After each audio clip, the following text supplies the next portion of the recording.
The following is a conversation. It has the features of any conversation, such as imperfectly expressed thoughts, ill-considered opinions, and the notions of several sleep-deprived brains. Try not to get your stethoscope in a twist about it. Hats off to the folks over at UI Healthcare's Iowa River Landing Procedure Suite. The blanket they give you, fresh from the warmer, immediately reversed my dehydrated, hangry mood. The nursing student who gamely tried to find one of my shriveled veins while I gritted my teeth was appropriately apologetic. The sedation was very pleasant. They took some excellent photos of my insides, which I'm considering hanging in the studio here. I'll take half a star off because they won't let me do it again for 10 years, but otherwise, strong recommend. Just wanted to share that with my audience. I wish the blankets weren't so scratchy, though. Oh, I think they're kind of cozy. I cared not at all. I was just like, I was so... I mean, obviously, I'm talking about a colonoscopy here, and we got it. So naked. I was so upset, like getting in there after like 24 hours of a liquid diet, and you know, excreting my brains out overnight. That I was just happy to be. I have some measure of comfort. Oh, we got. Remember when we used to do those hot takes? Yeah. Here's my hot take. Yeah. Give me a hot take. I enjoy defecating. I don't know why it's such a problem for so many people. I think people generally are like, okay are you with it talking unless about they have problems. colonoscopy pooping or just regular pooping? Because regular I've pooping had and colonoscopy pooping maybe different. one bad poop in my whole life. Congratulations on your good bowel movements. I just, you get some diarrhea, it's just more time on your phone. It's fine. It's no big deal. It's just a fun experience. And that release of pressure, it is satisfying. You've never had to drink magnesium sulfate for hours at a time in order to make that happen, though. Somebody's That's never true, but I had do have a one very entire close pot story. of coffee. So one time I lived in Guatemala, and I had some... The joke is that you only get diarrhea once when you're in Guatemala, the day that you arrive, and then it goes away the day you leave. But... So I was down there for a couple of years, and one day I took some Gas X. I guess I had taken too much, and it had caused too much Gas X. Yeah, so it caused me to be somewhat constipated. I had a bowel movement in 24 hours, which for me is very irregular. And so I went to the local pharmacy, which you can do in Guatemala, and you can ask them for whatever you want, and they'll give it to you because it's just Guatemala. It's how things roll. All right, sweet. So I got a laxative, and couldn't tell you what it was, and I drank the whole thing, and then the young man that I was with was like, "Hey, I think you were actually only supposed to drink like the lid full." I was like, "Oh, well." And I had a pretty explosive experience, and then one and done. Just all right, 5 minutes, and it was over, and that was that. And it was over. And it was an experience. You pressed the reset button on your bowels. I must have. It was like That's a the true plug, cleanse. like take out the plug, put the plug back in. We got open wall space in Phlox if you do want to hang it up. Sweet. Yeah. Oh man, that would be no problem at all. In time for Matt Match Week too. Yeah, that'd be great.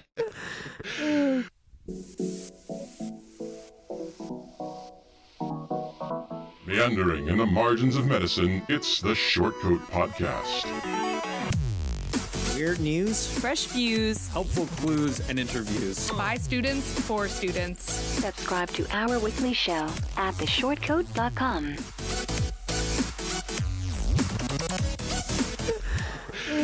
Welcome back to the Shortcoat Podcast. It's a show that gives you an inside look at medical school from the students drinking from that fire hose, a production of the University of Iowa, Carver College of Medicine. I'm Dave Etler. It's not important right now. With me today in the SCP studio, he looks like he knows what he's talking about. It's M1 Zach Grissom. Hey. She's brimming with confidence. It's M2 Fallon Jung. Feeling very confident today. He's wearing a knowing smile. It's M4 Matt Engelken. Howdy. And his self-assurance is obvious to all. It's M3 Jeff Goddard. I am Matt Jeff Goddard. Matt Jeff Goddard. But if you think that's all, Shortcoats, your confidence is entirely misplaced. Sorry to say, because we are joined by a special guest. Nick Bletnitsky is an M3 from Toro College of Osteopathic Medicine in Middletown. Is that? There's a lot of Toro. Middletown. Yeah. He's on a mission to offer folks good information on maternal and fetal health and other things through his TikTok at Nick Bletinsky. I'll Bletnitsky. Jesus. It's a hard one, I know. I will, of course, put a link in the show notes. If if you're interested. But thanks for coming on the show, Nick. Thank you for having me. It's a pleasure to be here and a pleasure to speak with everybody and talk about really important topics. Shortcoats. If you have got something interesting you'd like to help us talk about on a future show, visit theshortcoat.com/tell us. Pitch your idea like Nick did. I'm always interested to hear from people about what they want to hear from us. If the stars align, well, maybe we'll have some fun together on a future episodes. Or you can share with us some feedback like Lisa did this week to say that our discussion on last week's show about an over-the-top doc insisting it was rude of the coffee shop employee to ma'am her instead of doctor her. Lisa said, my M1 co-hosts were spot on with their comments. Respect between people is about an attitude, not a title, whether a doctor, a parent, etc. I'd want any and all of them to be my doctor. They are thoughtful, caring, articulate, and bright individuals. How nice to hear. That is very kind. Very nice. Very kind feedback. Thank you, Lisa. Once again, Nick, welcome to the show. You've told us that you are on a mission to tell the world about all kinds of things OB related, I guess. Your particular interest, I gather, is maternal and fetal health, but also about how the rest of the world practices medicine. Tell us a little bit about your motives in wanting to do this particular sort of social media education. So that's an interesting question because I was the type of kid that was very talkative. I loved to be, outgoing and social, but I was shy when it kind of came to social media and, doing podcasts or anything that was sort of like internet related. I didn't think I had that kind of personality, let's say, for lack of a better term. But I realized that in our generation and my generation, it really is the only way to reach a broad audience and to try to create a ripple effect of awareness to the rest of the world that I can't reach one day in my future office. So I don't think that it's, I think it's just as important for us to educate our patients, to teach other people, just as it is as important for us to maybe get out there and try to educate people through the internet or through podcasts or through, lectures that you give in a medical school or any type of, platform that you could kind of get on, because it really does make a difference, I think, in my opinion. So one of the inevitable questions I have is, educating people on social media can be fraught. And as a student, I should say you're what year are you? You're an M3. A 3. I guess the point I'm trying to make is, we're all, none of us on this podcast are experts in the things that we know yet. 100%. I will never be one. These guys are just sort of, still learning things. How do you walk that line between what you want people to know and your expertise? 100%. So I always make it clear that I'm obviously a medical student and that everything is a disclaimer, whether I speak to somebody on the street and give advice or talk to them about something medical, or whether it be through a TikTok or a podcast or anything like that. Like, it's always made clear my position. However, I will say that I back up everything that I say with evidence that you can easily search on, like ACOG, which is our the OBGYN guidelines. You could find everything in a research article that's on PubMed or Google Scholars. That's, like the New England Journal of Medicine, I would get like information from, for example. All I really do is just take information that is, easily accessible and, people who are in the medical field kind of know where to look and redistribute that to the public. I don't take anything that's like my opinion. I don't take anything that's even another physician's opinion. Everything that I say is data-driven and evidence-based. And yes, it is somewhat through experiences that I've seen, but it's through experiences that I've seen that are also data-driven. Yeah. Okay. Sweet. I will say, just to kind of add to this idea, I also do the TikToks on occasion. And my TikToks are mostly idiot. I mean, I did make one about a water buffalo once, but for the most part, mine are about health topics that are important to me, usually tropical diseases. I don't claim any level of expertise. I don't say I'm a medical student. I don't say I'm a doctor. I don't say I'm a guy who once experienced this disease. I just lay out the facts. And I feel comfortable doing that, knowing that the facts that I'm laying out are true, because there are people out there who purposefully intend to deceive their audience by pretending to be something that they're not. an expert in something or other, and then lay out nonsense. Yeah. All day long. So I feel pretty comfortable saying that a medical student has at least enough medical literacy to be able to democratize this information. They go to PubMed and they see the article. They understand the meta-analysis better than the lay person who hasn't been trained in understanding the data, how it's presented, right? Or even just reading our very nuanced and niche vocabulary, and then democratizing that information for the public. I think medical students are far and away above average on their ability to do that. Yeah. And I would be happy to see more of it, I guess.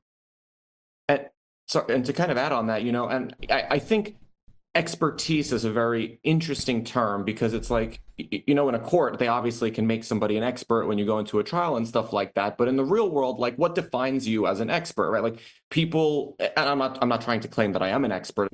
Expertise is also based on experience and the amount of hours that you put into learning something. And, some people put in 5,000 hours to learn a craft, and some people put in 200 hours to learn a craft. And it also depends on the quality of, the experience that you have. Like, I've been to, again, not claiming I'm an expert at anything. I'm, just saying, like, I've been to some hospitals where I can learn so many different things within 1 week. And then I've been to other hospitals where I have to be there for like 4 to 5 months if I wanted to gain that same level of knowledge, if that makes sense. So I think the amount of hours that you spend trying to learn something also account for, credibility in the things that you say. I have never downloaded TikTok, so I'm coming at this from an outside perspective. Well, I'm just thinking of somebody who's like, I don't know, about 15 minutes away from matching into OB. Do you have the Gram? The Gram also does the same situation. I try to stay off MedGram, but the one thing that I know is that, number one, it's super effective because people go there. Yeah, the thing that people always say about, if you have a message for somebody is go where those people are, and everyone, for better or for worse, they're on social media. Exactly. It would be foolish to ignore that channel. I think that the times that I've seen people use that in my personal life, I have a great example. My mom, hi mom, follows a lot of OB influencer things on Instagram, and every once in a while she sends those posts to me to be like, what do you think about this? And one of the questions I always have is, number one, I think a lot of the information is really good, which is nice to see.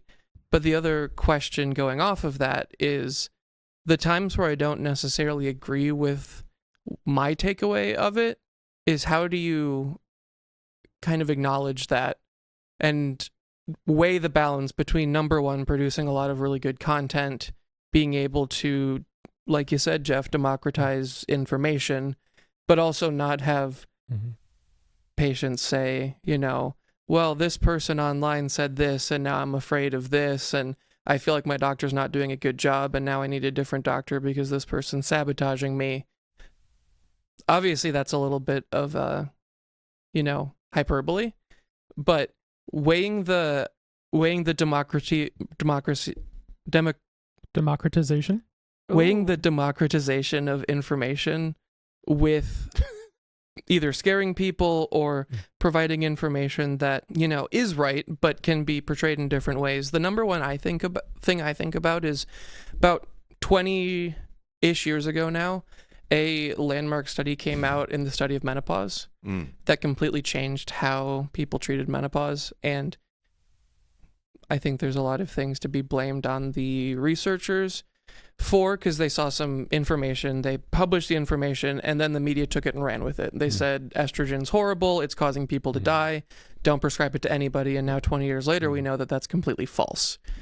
But that's something I always keep in the back of my mind, is to make sure that, as somebody that has a little bit more medical knowledge than the lay person, is this information, factual? Is it appropriate? And also, is it pertaining to the person watching it? And I think that those are some questions that we obviously ask in clinical situations. We ask in kind of when we're reading research articles. And it's something that, from my perspective, kind of scares me with some of those med talks, is when people take them and run with it. versus somebody that's just giving information that is extremely helpful to people that need to hear it. Yes. So one kind of thought is I saw, I don't have it anymore, especially with the struggles I had with neuroanatomy. But what I saw more is like, pre-med and stuff was a shift in TikTok, med influencers and ones on other ones being very explicit about their exact credentials and stuff, and also some that took it upon themselves to like try to undo work that people who didn't and obfuscated what their actual credentials were and undo their potentially damaging work. So that was one thing that I saw that helped, was people being very clear about what level of expertise they had, and then being able to recognize when it was at the limits of it. Because one thing with the sort of asynchronous interactions that these have is you can have all of the answers by the time you go back to reply to comments or make a follow-up video, because you just wait to post until you go and you look it up more. So like you said, you can look like you know everything. So I think being clear about like I went and I found this here, like that's a great question. And I've seen ones that will like punt stuff over to other bigger influencers that are within that specialty that someone has a niche kind of question about or something. People will say, well, you should go check out their thing on that rather than even touching it, even though they could look it up. They've recognized the limits of what's kind of respectable for them to be the one democratizing if someone else is already doing that too. So I think one of the struggles with modern medicine is really the Flexner report. It always comes back to the Flexner report. Medicine over the last 100 years has been incredibly academic, right? We have purposefully moved medical education away from the apprenticeship model to an academic model. And because of that, prestige in medicine comes from academic accomplishment, from how many published papers you have, how many conferences you've spoken at. And we become somewhat insular. We're not the only field that has this struggle, right? Like you see it in law as well, right? The language that they use to communicate with one another is purposefully highbrow as a boundary maintenance marker, right? Of saying, I'm one of the in crowd. I get to talk this way. I'm one of us, right? As opposed to all those other people. And medicine has done that significantly over the last 100 years. And it's led to us feeling like we can talk to one another pretty well. But I think the downside is that we have not gotten very good at communicating well with the public. And the reason why I bring this up at all is because the democratization of medicine is, I will say, required for the future of healthcare, because there are other people out there who can speak like the people, and they're spouting nonsense. And the only way that truth gets out is if we also are putting our voices out there, right? That's why we write our op-eds. That's why we make our Instagram posts, and that's why we do our TikTok videos. I mean, we're doing it when we go talk to our families. When I go home and talk to my grandmother about, no, grandma, turns out that anti-parasitic medicine isn't going to cure your cancer. It'll cure your worms if you got them, or whatever. Whatever the issue du jour is, right? I can be that expert in the one room, or I can leverage the same tool that everybody else is leveraging to spout their nonsense to do something good, which is communicate that this is actually how the health thing works, right? As an example, there's this ad that keeps popping up on my Facebook, which I don't know what this says about my algorithm that this is the ad that I keep getting, but it's some kind of testosterone replacement. And their specific advertisement is, doctors recommend that you get X amount, and ours will give you 3 times that. And I'm nice. like, there's a reason why we don't want you to have too much testosterone. There's a reason. It's like going to a bar that does a heavy pour, and you're like, well, maybe there's a reason that it's a standard drink for a reason. Yeah, like there are reasons behind this stuff, and having that conversation with somebody who has no reason to understand that already. There's no education that they would have just stumbled into to have this, unless I create it, right? Or somebody else does, to have the conversation around, this is why we make these rules. This is why we talk about these things this way. Because if it's just some guy in an ivory tower somewhere, that's not very trustworthy, right? There's such a pushback against elitism, against what we might consider to be a level of prestige in this world. The average person just wants a normal guy or gal on TikTok to explain something to them. They want a relationship with somebody. And frankly, they're not going to the doctor's office enough to have a relationship with their doctor. So if this is the only way that we can do that, and I get what you're saying, that like you can do harm with this, but like you can do harm in anything we do in medicine. Right? I think that there's a lot of people outside of medicine that are doing more harm than the people inside of medicine. And I think that that's, you know, when you're taking not even the lesser of two evils, because that's inferring that one is evil, but when it's coming from exactly like you said, more reputable sources than where a lot of people I know get their medical sources, then it becomes a really powerful opportunity to spread information. And I kind of wanted to bring that back to you, Nick, as somebody that's more in that space than I am. How much of it is you creating your own videos, and how much of it is you watching other people's videos about similar topics? And can you describe kind of what some, especially like Jeff said, some of the less reputable people, and kind of how you see that situation unfolding as somebody that's kind of in that system? Sure. I mean, I'm not TikTok famous in the slightest. I would love to be, but I'm not there yet. But, you know, one, just to kind of circle back before I answer that, one thing that really resonated with me is the fact that you talked about, you know, physicians explaining things to family members. And, you know, I've always loved medicine, always been involved in medicine. Like it's my background from my bachelor's. So anytime my family has a medical issue, you know, I'm the one that has to sort of sit down with them and explain things to them. And I'm like, did your doctor not say this to you? And they're like, well, you know, he or she said this, but I couldn't really understand what that meant. And, you know, we go through this like circle, and then I don't understand kind of what happened to be, you know, for the bottom line. Like I get confused. So then I have to call the doctor, kind of, you know, have them explain all of these things to me, so then I can then explain it to my family member in a way that they would understand. So, you know, and I'm not saying this is every physician, but it definitely does happen, right? Like that's just kind of the reality, that there are physicians that don't necessarily explain things in layman's terms. And so Absolutely. That is why I think, sorry? Absolutely. You're like, that's spot on. There's been so many times where I've been in a room and it's like, yeah, I don't even know what's going on. And I should. And so, you know, that's one of the reasons why I love social media, if you do it correctly, I guess. And why I've kind of wanted to incorporate it is because I've been in those rooms so many times with my family, other people's family members. And, you know, when I'm sometimes, you know, like let's say I'm on a rotation and the physician that I'm working with is explaining something to a family member, and the family member is just like, or the patient themselves just kind of have this like look on their face, like they have no idea what's going on. And obviously I can't chime in and explain it to them in layman's terms because I don't want to like override the attending. But I would hope then that they can find videos that maybe somebody like me or me would create that explains it in like the simplest way possible, what is happening, so that they could then understand what is going on with them. Because I think the most powerful thing for any patient is to understand what is going on. And, you know, if you can't understand why I'm taking this medicine, why it's this dosage, why it's treating this problem, then this is the wrong version of healthcare, in my opinion. I will say that I think that it's fair to say that I'm the one that brought it up.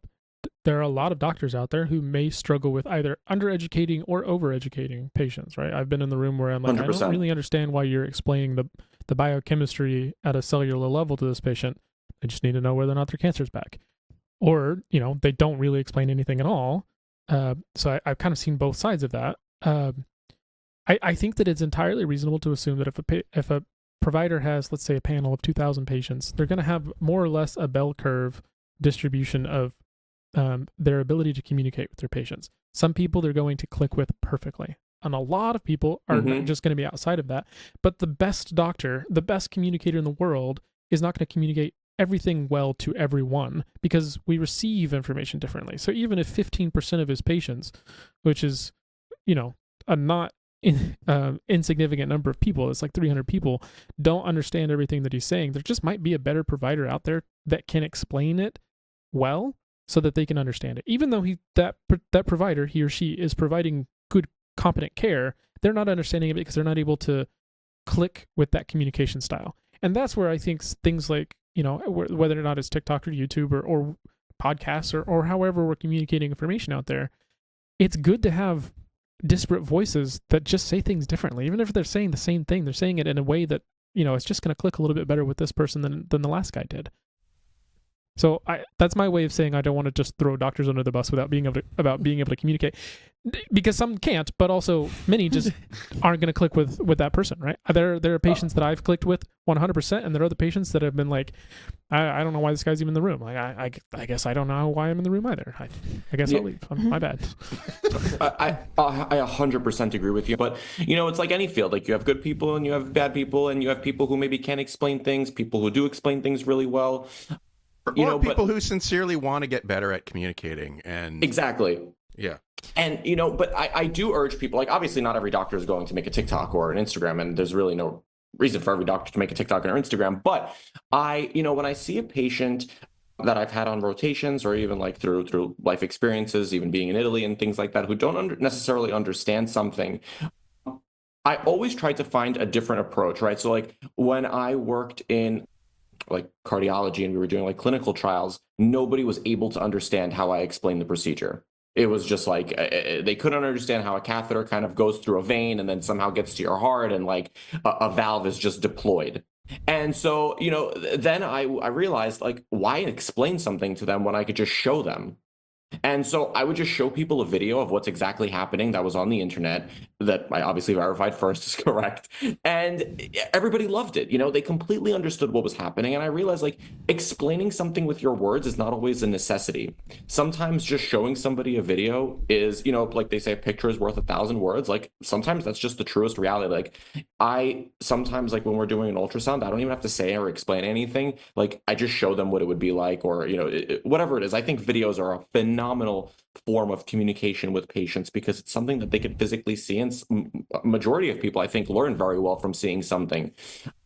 So I would recommend anybody like start incorporating more videos into kind of like clinical education. One of my concerns that I have seen with social media, with all this democratization of information, which again I support fully, is a rise in the Dunning-Kruger effect. Somebody watches one video and they feel like, oh, now I'm an expert in that field, right? Now I genuinely understand whatever aspect of MFM that you've been talking about that day, or whatever other information, right? How do we balance the desire to communicate well to our patients through these videos with the very real concern that maybe we're giving them a false confidence in their understanding, and how that false confidence can end up putting them in harm's way as well? You know what I mean? I think of it more in the context of misinformation, right? So like maybe you watch a video from a content creator who doesn't necessarily have the correct information, or like feels like they're giving information that like isn't mainstream, and whatever the case. One of the things that like is coming up in my mind right now is there are a lot of content creators saying like the glucose tolerance test drink is like unsafe. I do not believe that's the case. I don't believe that doctors believe that's the case, but that is one of the things I saw. Okay. Anyway. Just drink some orange juice. But if one person sees that and then believes like, okay, now I've got this information and now I feel like I'm an expert on this information, like that could definitely be harmful. And so I guess I also wonder, in like your particular social media, where you stand in social media right now, what is your philosophy on dealing with people that have misinformation? Are you one of those people that would rather just give correct information and sort of leave, the misinformation people out of them and not directly address them? Would you prefer to directly address them? What is your thought about that? Also, I'm sorry if I just derailed that question. I'll No, come back to it. I just had Focus on Fallon's question first. She just asked it. We'll get back to mine. that was a really interesting point because I have come across that a lot. And it's one thing that I've struggled with, like now that making videos. Like for example, one, the glucose tolerance test is safe. I just have to put that out there. Right. Sorry, Two, It tastes like non-carbonated Sprite, by the way. It's not bad. I don't think I'd want to have an entire bottle of it. Doesn't taste bad though. Like, they come in a so couple different I've flavors. I've know, had it's both nice. bottles. I've had the 50 The grams full and the 100 bottle? grams. I've tried both. The 100 grams made me sick. The 50 grams did not. But yeah. So, but regardless, I do recommend the orange flavor if anybody is pregnant and listening. But so, for example, I've had people comment on my Tdap vaccine.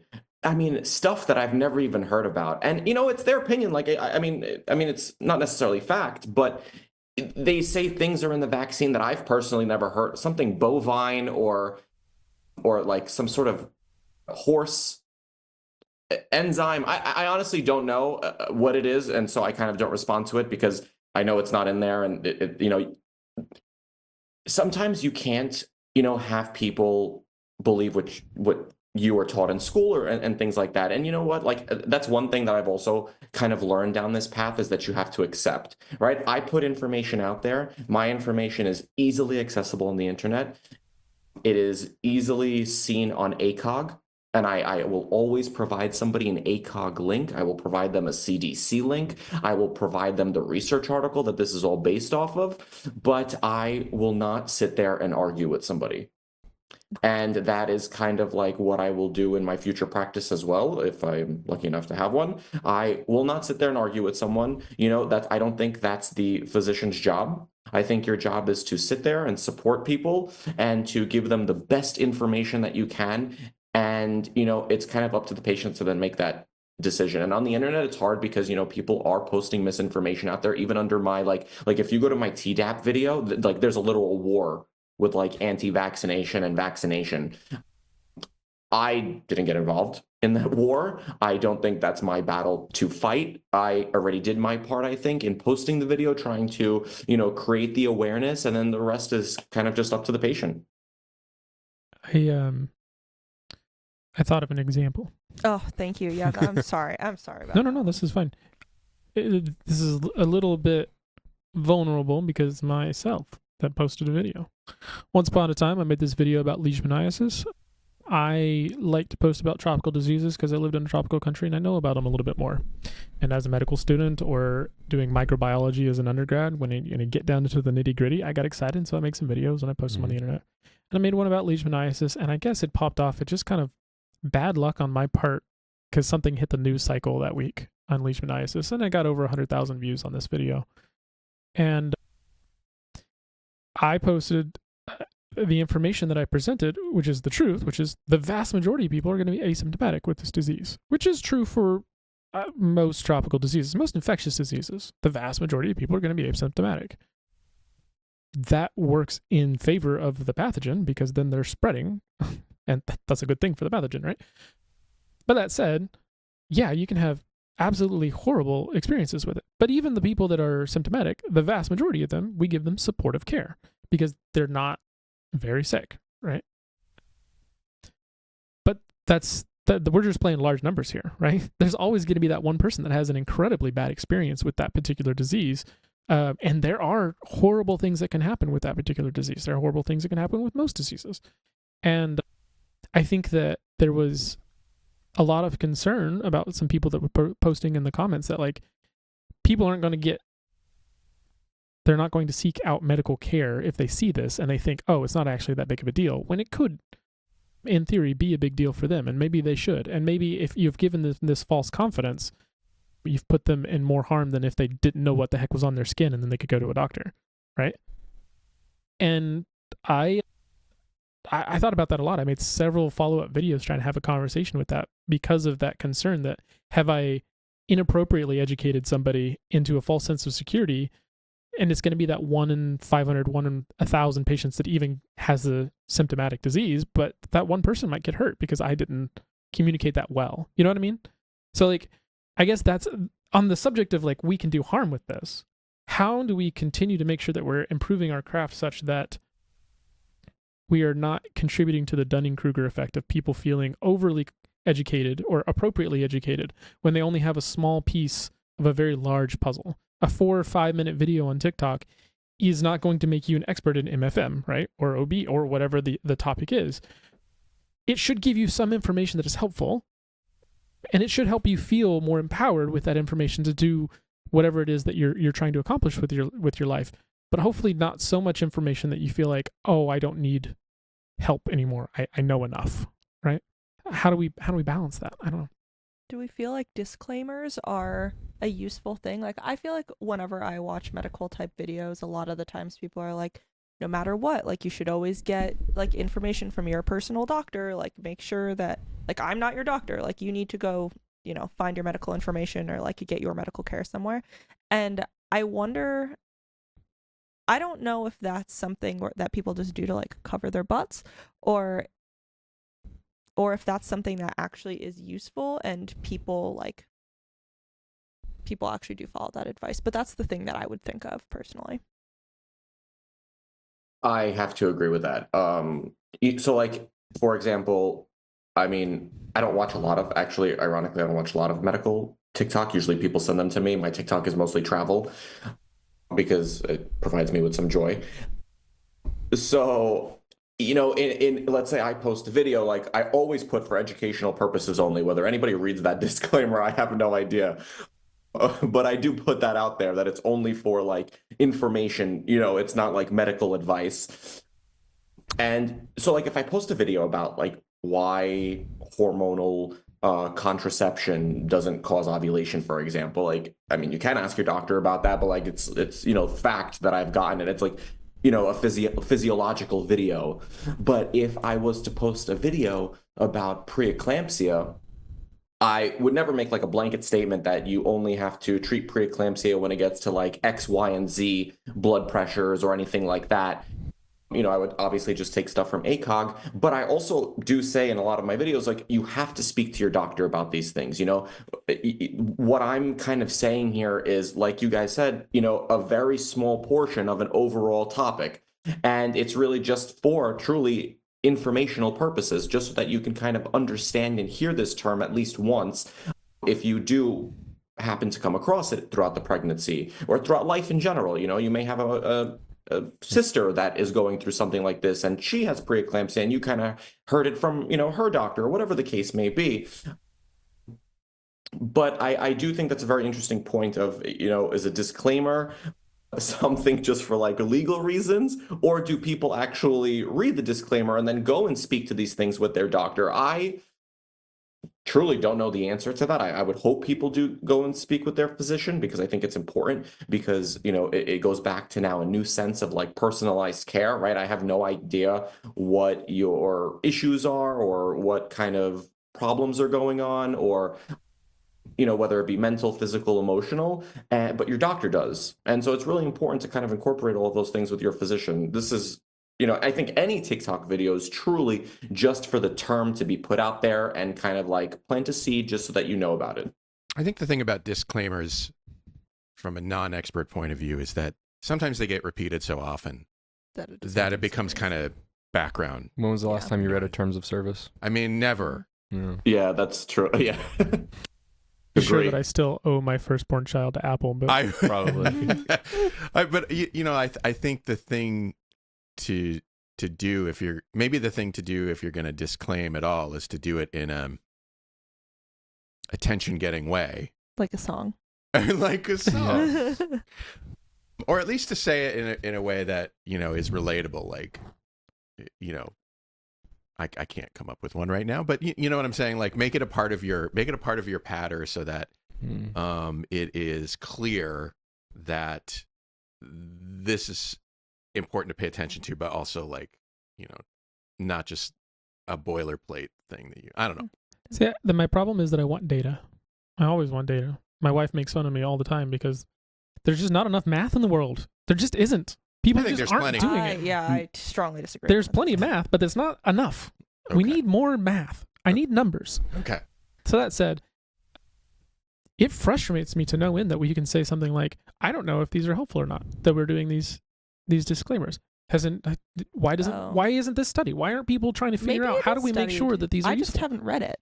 I haven't either. I haven't seen anything. Well, right? I haven't cared to look. I will be looking. That's my point. Oh, I see. Yeah, that's how these conversations We've given Jeff a project. Everyone And at I always home, do. everyone at home, your take-home assignment after this video is to go on PubMed or Google Scholar and look for a article about disclaimers and their effectiveness. Yeah. Also, Especially on make a TikTok. disclaimer song. Yeah. Or Here's yeah, your send us a song. disclaimer. Yeah. I'm not your doctor. Make sure you talk to your doctor so you don't die.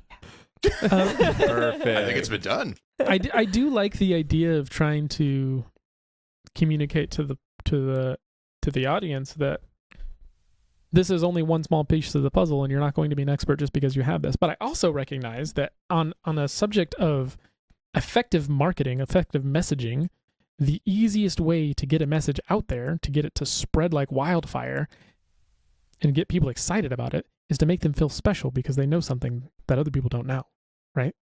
And like, you have this unique knowledge that, I don't know. Yeah, the classic, like, your doctor isn't going to tell you this. Yeah, I bet your doctor won't tell you that a glucose tolerance test will give you skin cancer, which is, of course, not true, right? That's like the main hook of like drunk history, right? Or like history that you didn't learn in school and stuff. As one, which always frustrates me because I'm like, I learned this in school, but I'm a nerd and I was paying attention.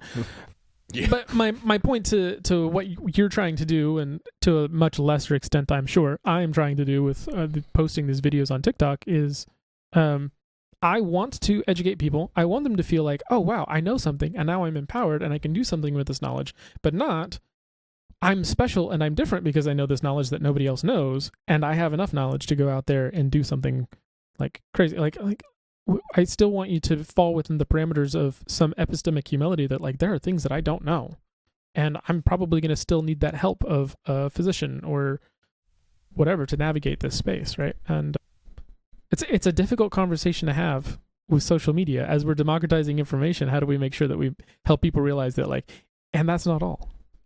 There's more. Yeah, it's not the Bohr model of the atom. So if you analogize something, you need to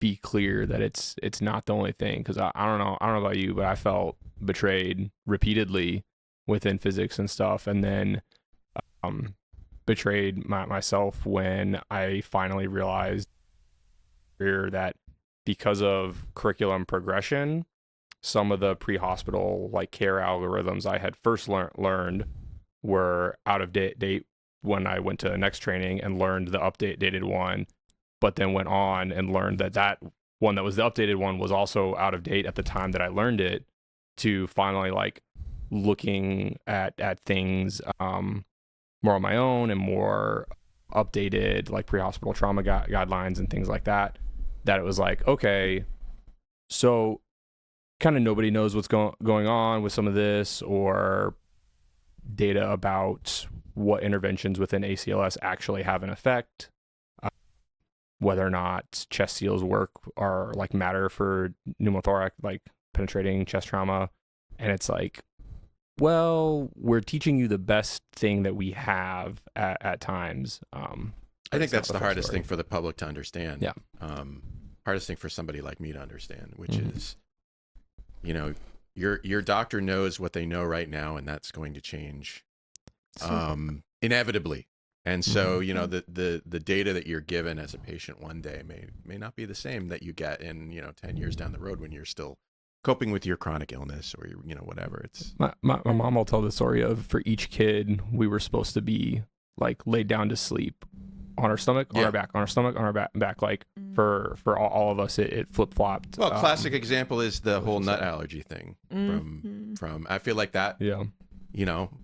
That guidance has also changed in the last 20 years since I had my nut allergic child, and it's just, I think it's just how it goes.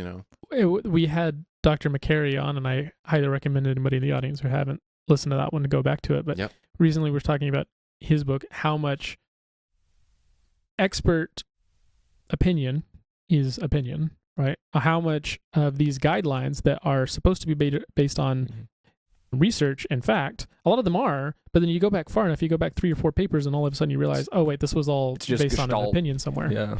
And for example, the reason why, postmenopausal women didn't get estrogen for 20 years, based off of a spurious, I will say, study that was leaning closer to opinion than research data, but that we ran with it. We ran with the peanut thing that was entirely somebody's opinion.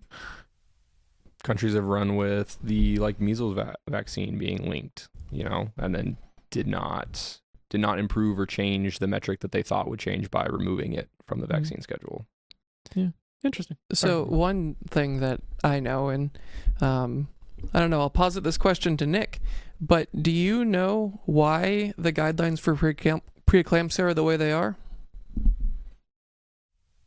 What do you mean by that? Why are the blood pressure cutoffs what they are for preeclampsia? That's a good question. I maybe should know that answer, but someone I from don't generations ago decided that that'd be a good cutoff, and no one has changed it. Yes. 140 over 90 is still the cutoff because people decided it back in the 50s, I believe, and because you can't do a lot of RCTs on pregnant people, so that's still the cutoff, and nobody's really changed it. What does RCT stand for? Randomized controlled trial. Oh, thank you. Okay. Turns out that might be unethical. But you could do some kind of studying on it, right? And yet it is still based on an expert opinion from 7 years ago.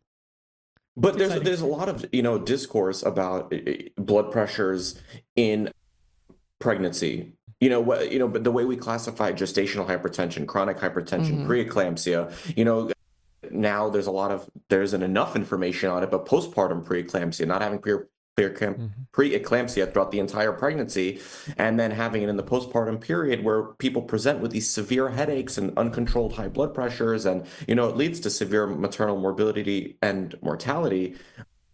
But why wasn't that studied before? So it's a very interesting point that you make about why do we choose the 140 over 90 or the 160s over the 105 for severe, and how we classify these things. I think it's a very interesting topic. I love talking about blood pressures in pregnancy. So, that's a very interesting point. I don't know how much I'm allowed to say, but my wife had postpartum preeclampsia, and she is a part of a study that is at Cornell. Cool. And just because she went back in and she had it, and then they're like, hey, we're doing a study. Do you mind if we record some information? So. Because Marty McCary by the way, Marty McCary seems poised to run the FDA. I sent him an email about it, and we had a short conversation about it right after it was announced. And I have to say, there are few things about what is going on in the federal government these days that I am happy about. But if I were president right now and I were trying to decide who was going to be running what, I personally would have put Marty McCary in charge of the FDA. So, I mean, a broken clock or whatever, I guess. I don't know. Yeah. But I'm genuinely, I'm worried how he will be pressed to do things that are maybe not what he intends to do. But I think if there's anybody in the world that has a good grasp on how to approach that issue, it's the person who's been studying it for the last 25 years, right? So, hey, good luck, Marty. I would like to shift topics a little bit before I let you go. One of the questions that we've often gotten from listeners is whether ultimately there is a difference between DO and MD schools.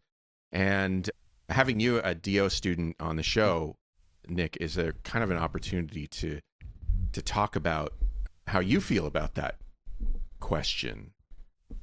Because I think our default answer on the show has always been, there are differences, surely, but in general, they're both accredited in the same way, and so you're getting the same information. There might be a difference in focus or things like that. I just was curious, how you were thinking about it when you were applying to school. So when I applied, it was COVID was going on, and so it was very complicated. I actually learned what a DO was. Growing up, I didn't know what a DO was. Right. My parents always, and my parents are like, my dad is from Ukraine, so like he only ever heard of MD, and so that's all. That's all I ever grew up with. Yeah, I would say that's probably true of most people, right? I mean, yeah. 100%. But it's funny because then when I got accepted into a DO school and chose to go to a DO school, my mom told me, she was like, I think your aunt's doctor is a DO, but I didn't know what that meant. And so like now my whole family is like understanding what a DO is, and like my other aunt's doctor now is a DO, and I think when people hear DO, and my mom tells me this all the time, she was like, so are you going to prescribe medication? Because they're very into this whole like, mind, body, spirit. And I said, well, that's like colloquially, I guess, how it's coined. But I think, treating mind, body, spirit is just a human thing. It's not a doctor thing, right? Like we should all think about how to treat the mind, body, spirit, psychologically, socially, emotionally, all of these things, because physiology is just one part of how a physician should treat a patient. So, when we talk about differences, I would say the biggest difference is that we just take osteopathic manipulative medicine, which is complicated to describe. Yeah. I would say, it's not physical therapy, and I'm not supposed to call it that, but it's very difficult to describe OMM colloquially. As bone magic. As a it is like it's more muscle magic as somebody that isn't a DO. But for any MD students out there, if you ever have a DO provider offer to like have you shadow a manipulation session, they're very interesting. I got to do one in my family medicine rotation in Sioux City. I didn't, participate other than them saying, here's where the muscle is, put your hand there. But it's a very interesting thing that we have no experience in. So there was an MD doctor at my school in my OMM lab thing, and he got credentialed in OMM. He was phenomenal. I mean, I don't know, I was a first year, so I had no idea what he was doing to me, but back pain, gone. Neck pain, gone.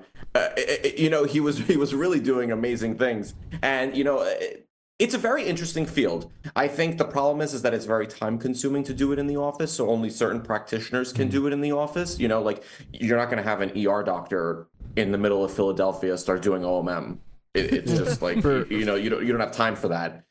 Family medicine uses it, and I think it's great because I think it should be incorporated in primary care, and even in certain portions of it could be incorporated in OB care. I would say that's the biggest difference. Back to the original question, is just OMM. At the end of the day, everyone is becoming a physician. Everyone has the same goal to help people, to do the best that they can to treat people.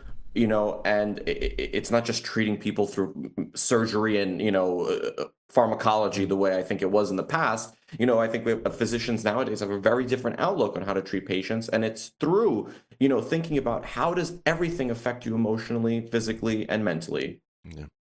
I also think your education is what you make of it. Whether you're a DO or whether you're an MD or whether you're in optometry school or chiropractic school or any profession where you're going to become a practitioner, your education is what you make out of it. You have to go out there and you have to make the connections, you have to gain the research, you have to look for the experiences where you could really, expand your craft and grow. Yeah. I did find some differences. I did some research. Ooh. You used ChatGPT. I totally did. Oh, so this is the Dunning-Kruger effect. But I felt good using the deep research ChatGPT, which took a half an hour to come up with these things. Wow. So what I learned was, I was curious about things like satisfaction and outcomes for MD versus DO schools. I poked around in for the education, for the just for the student experience part. Student experience. Okay. After they graduate, or like. Yeah, basically. Okay. Well, yeah, the sort of experience that students talk about, as well as what they go on to do and how they feel about that. There's very little research, according to ChatGPT. There is.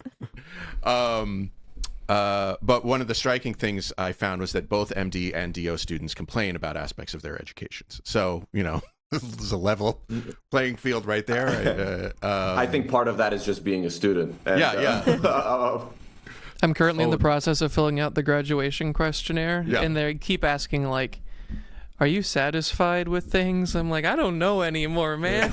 all these, I've all been these here course too long. evals, like no course eval that you ever take is going to change your experience because it's always for posterity. You've already had that experience. I definitely got here and complained for like 5 to 10 minutes, so you're good. It's just normal. MDs generally feel more confident about their training, except when it comes to muscle and bone conditions where DOs have an edge in confidence. I think that makes a lot of sense. Bone magic. MD students generally have lengthier clerkships. 78% of MD students had rotations of 6 weeks or longer versus 15% of DO students. I think the interesting thing about DO schools is that they're sometimes they're, I guess there are a lot of times they're not affiliated with academic medical centers, and they have you guys have I think a tougher time scheduling clerkships and that I will 100% agree with. Like, for example, Iowa, I'm assuming you guys have a medical school, or I'm sorry, like the medical school is attached to a academic hospital. Physically, in our case, we were walk the whole way through on the second level. We have a hospital that is in Middletown that is like affiliated with us, but it's not like, NYU Medical School is NYU Langone Hospital. Like, we don't have something like that. Yeah. So I will agree that it is more difficult. Like, we do have rotations kind of scattered. But I wouldn't say, maybe I have a different experience than someone else. I wouldn't say it's hindered my education at all. Again, maybe it's because I knew, going into medical school, I wanted to do OB.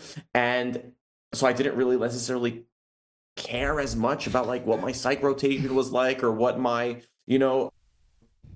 internal medicine rotation was like. Like, I kind of was, I did it because it's a requirement and I did it to the best of my ability.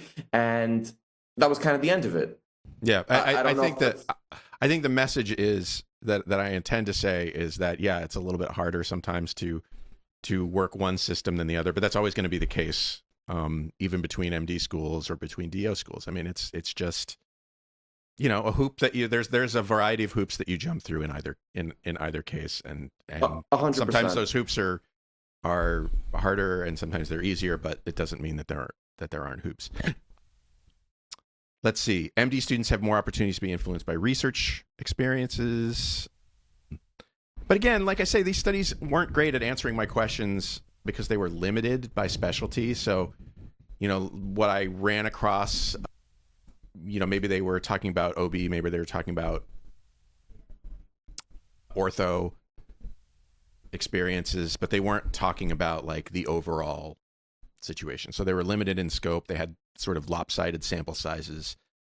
Just weren't that many studies that ChatGPT found for me. I will say though, it is more difficult to get involved in academic research without an academic institution connected to you. Yeah, that just makes sense, right? I can understand like that kind of research. Like, all of the research that I do is with an outside academic institution because I've just been kind of affiliated with them on my own. But again, like it's part of like, if you really wanted to do the research, there's always going to be somebody who needs help with research, whether you're affiliated with an academic institution or not. There's like research floating around literally everywhere. Yeah. I think the message is they are roughly equivalent in a lot of ways. Unless you want to learn about muscles and bones. If you want to learn about muscles and bones, and you're not into ortho exactly, then that might be a difference. But I appreciate your perspective on that question. Was there anything else you wanted to say about that question in particular, Nick? No, I don't think so. I mean, it really, I don't want people to necessarily always like look at them different the way my family kind of has. I want us all to be on the same playing field, and I think we should be. We all go through the same residencies, and they're all combined now, and I think it's very different than it used to be back in like 15 years ago, even 20 years ago. So I hope everybody just considers us kind of, the same. Yeah, the thing I often think about when it comes to allopathic medical school anyway is, because that's where I am, is from my perspective, medical school is a familiarization of medicine. I mean, yeah, you learn a lot, right? But when it comes to actual doctoring, a lot of that learning comes during residency. Mm-hmm. And the residencies are essentially the same. So my take is that in the modern world, because we're all trying to be evidence-based physicians, 95% of what every doctor does is pretty darn close to allopathic medicine, meaning treating with the different kind, right? So allopathic medicine, fun fact for all those nerds out there who like words, was love words. Originally an insult by the homeopaths. Homeopaths you treat with like kind, right? So if you get bit by a snake, they give you snake venom to cure the snake bite. That's not medical advice. That's honestly about as generous as I can be to homeopathy. And they threw the insult at, the other doctors that, you guys are allopaths. You treat with the different kind, right? So if you get, bit by a snake, we give you anti-venom instead of the venom, right? As an example. But that's what all of us do, right? So like if you have inflammation, we give you an anti-inflammatory, and you're going to do that as a DO, or you're going to do that as an MD. At this point in the game, I think that it is path dependence more than there's actually really a need for my pitch that nobody's going to accept. I'll just make it to you, is that I want everybody to have to pay the exact same amount. I want everybody to have to take the exact same exams, and I want nobody to be at a disadvantage because they went to a school that has some different letters after their name. I think we should all just be MD schools, and we can do what that MD at your school did, which was get certified in OMM. If that's like something that just calls to you, by all means. But like somebody like me or my wife who's interested in pathology, who's never going to touch a human being after she graduates medical school, she'll touch bits. She might not actually get certified in OMM.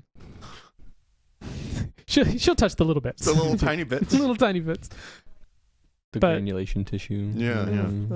I mostly my experience with DOs. So I'm involved with the AMA, so I travel quite a bit, and I get to experience medicine with medical students from all types, from all different schools. And yeah, what I've learned is everybody hates medical school. It sucks for everybody. Yeah, it's just. But one of my biggest. I love medical school, by the way.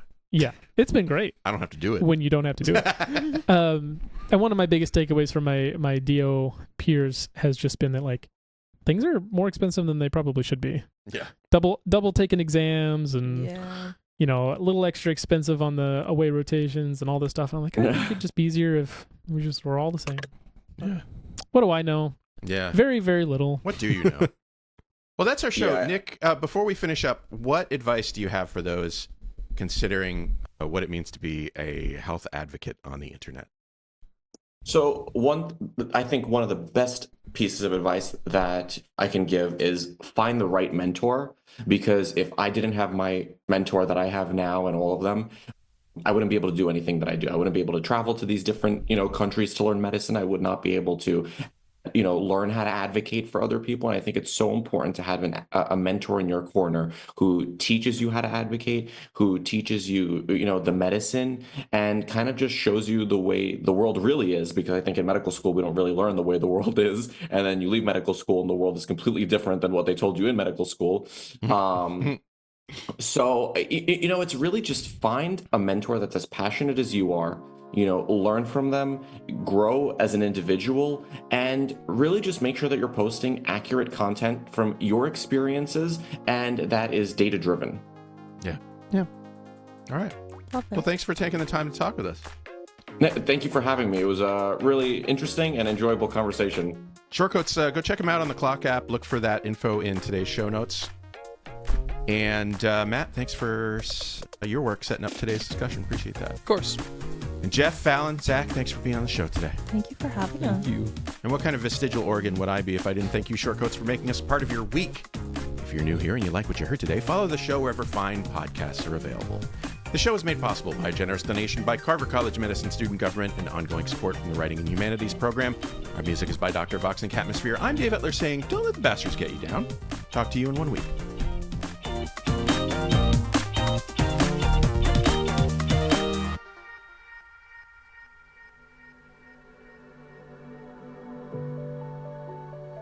Hi, Shortcoats. Look, life in medical education, life in America, life in the world is often difficult. And I often wish I could help.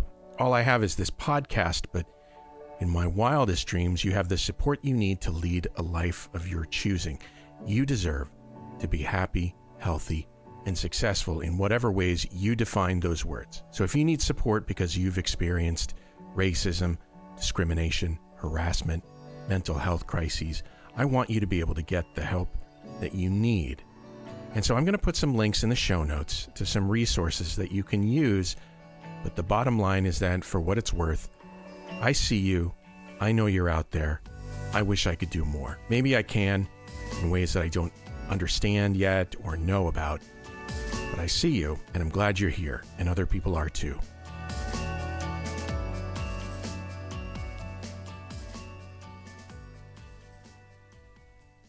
This Short Code podcast is a proud member of the MedEd Media Network. Inspiration, information, and guidance on your journey to medical school and beyond at mededmedia.com.